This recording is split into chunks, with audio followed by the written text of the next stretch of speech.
Гласот на Америка на македонски. Преку една деценија вашиот прозорец кон САД. А сега, директно од студиото во Вашингтон. Добро вечер, ова е ТВ журналот Newsflash на Гласот на Америка на македонски јазика. Со вас во оваа емисија ќе биде Јулија Велковска. Длабоко сум ужалена поради починувањето на Киро Глигоров, првиот председател на Република Македонија, вели американската државна секретарка Хилари Клинтон во доцна синоќа издаденото соопштение од американскиот Стейт Департмент. Глигоров беше патриот и вистински државник, подвлекува Клинтон. Стейт Департментот ја наведува заложбата на Глигоров за независна Македонија што доведе до мирна транзиција, а неговото лидерство го оценува како стабилна инспирација во време кога земјата преброди огромни потешкоти.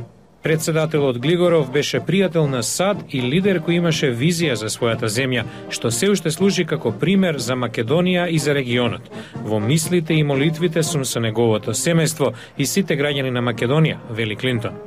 Гласот на Америка на македонски пак се сеќава на првиот председател на независна Македонија како еден од првите кои дадо интервју за нашата редакција и честита на незиното отворање.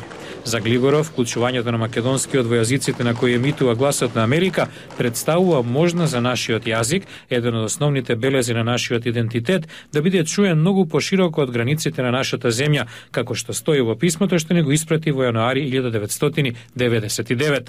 Во интервјуто на маргините на самитот на НАТО во Вашингтон истата година, Глигоров ја истакна евроатлантската ориентација на Македонија. Во начело поддржуваме политиката која е НАТО прогласи, а и сега е потврдила дека за отворени врати за проширување на НАТО во иднината. Македонија како дел од партнерството за мир и по лобирање на делегацијата на чело со Глигоров, тогаш за прв пат се споменува во завршното комунике на самитот како дел од агендата на НАТО, но Глигоров помалку визионерски коментира. Таму сме спомнати сите заедно во еден параграф, но кој, кога и под кои услови ќе дојде на дневен ред, тоа не е јасно.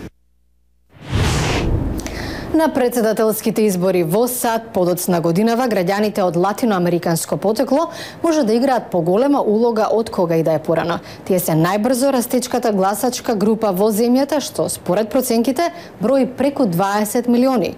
Многумина од латиноамериканците со внимание следат каков е ставот на председателските кандидати за имиграцијата во оваа земја.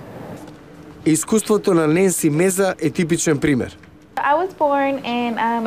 Родена сум во Мексико. Сум имала само 2 години кога сме дошла во САД. Мајка ја донела во Америка за да добие подобро образование. Со мајка ми дојдовме без документи, преку пустина. По толку години се сметам за американка. Се што ми недостига е парче хартија. Меза туку што дипломирала и размислува да го продолжи образованието или на постдипломски студии или пак да студира право. Тоа ќе го олесни новиот закон во Калифорнија со кој студентите кои во земјата се со нелегален престој може да се пријават за финансиска помош од државните универзитети во сојузната држава. Во САД, според проценките, во моментов живеат околу 11 милиони недокументирани имигранти, од кои 2 милиона се млади на училишна возраст, вели Кен Вонг, директор на Центарот за работна сила при Универзитетот на Калифорнија. Само 3 сојузни држави во САД дозволуваат илегални имигранти да се квалификуваат за финансиска помош во образованието. Овие деца не прекршиле никакви закони, направиле се што општеството побарало, работеле напорно, останале на училиште. Ги казнуваме за нешто врз кое апсолутно немаат контрола. Меѓу републиканските председателски кандидати има различни ставови по имиграционото прашање. Едни бараат подигање на ограда долж американско-мексиканската граница, а други се за тоа да се најде решение. На илегалните имигранти кои веќе живеат во САД да им се даде легален статус. На изборите 2008 председателот Обама освои преку 60% од латиноамериканските гласови, додека републиканскиот претендент Џон Мекејн доби околу 30%. Американската владина агенција за регулирање на авионскиот сообраќај месецов најави мерки против замореноста на пилотите, причината за дел од катастрофалните несреќи во САД. Заспивањето во пилотската кабина е знак на сериозни здравствени ризици и проблеми. Според новите директиви на Федералната управа за авиација, на пилотите меѓу две летања им следи задолжителен одмор од 10 часа, што вклучува 8 часови непрекинато спиење. Правилата треба да стапат на сила за 2 години. Стручњаците критикуваат дека овие промени требаше и порано да стапат на сила.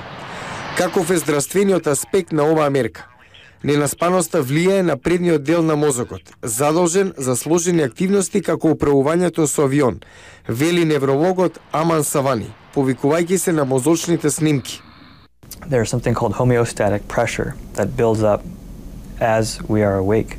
Постои нешто што се вика хомеостатичен притисок. Се насобира додека сме будни и се интензивира до тој стадиум што постојат докази дека мозокот периодично и речиси несвесно навлегува во сон состојба. Тоа се периоди на така наречен микросон поради исцрпеност од неспиење.